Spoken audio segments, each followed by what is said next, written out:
With our projects, Wind at Sea and Olamur, we will test and develop and demonstrate multi-use of marine space. In the largest Scandinavian wind farm, Kriegers Flak, in Danish waters, we will develop and test a prototype for coexistence of wind farms and of aquaculture of seaweed and mussels. The intention is that these two activities are not only intended to share space, but also to share infrastructure, data, services, personnel, vessels, in order to have the lowest carbon footprint and the lowest cost of fossil-free energy and food. Multi-use is getting increasingly important. We need more space for food production, and by concentrating activities in the same areas, we will be able to liberate other areas for marine protected areas. Low-trophic aquaculture of mussels and seaweed take up nutrients from the marine environment. And we have too many nutrients in offshore environments.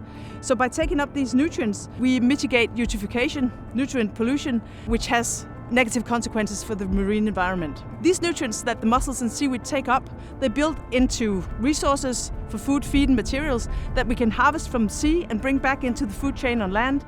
One important thing we can see is the will and the willingness of science, industry and authorities to come together to generate sustainable solutions for future use of ocean space.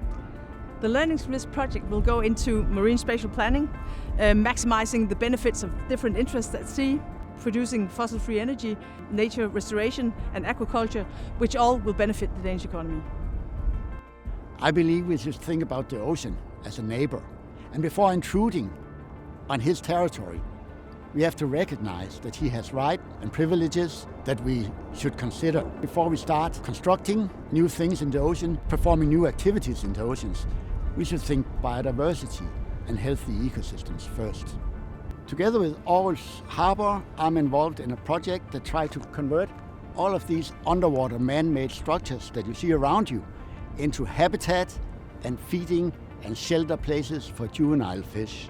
This is important because over time, coastal habitats have degraded. We create new habitat by installing steel cages that provide shelter and feeding opportunities for juvenile fishes. The aim is that these fishes will survive and in time contribute to the adult population in Aarhus Bight. Together with my students, I'm involved in documenting the potential effects of these biohuts that we install, and also trying to figure out how to optimize the use of this type of restoration tools in ocean science. Initiatives such as this will provide a small incremental change to these kinds of habitats, provide better feeding opportunities, shelter. The project is important for the future because human activities and physical structures take up more and more place in the ocean. We have to improve the quality of habitats associated with these types of structures. The Port of Aarhus has the ambition of being the most sustainable port in the Baltic Sea area. We work with the UN sustainability goals, and especially we work with the life below water. We are still working together with the university to study the long-term effects of the biohuts in the environment, and this we will use to scale it in the rest of the port.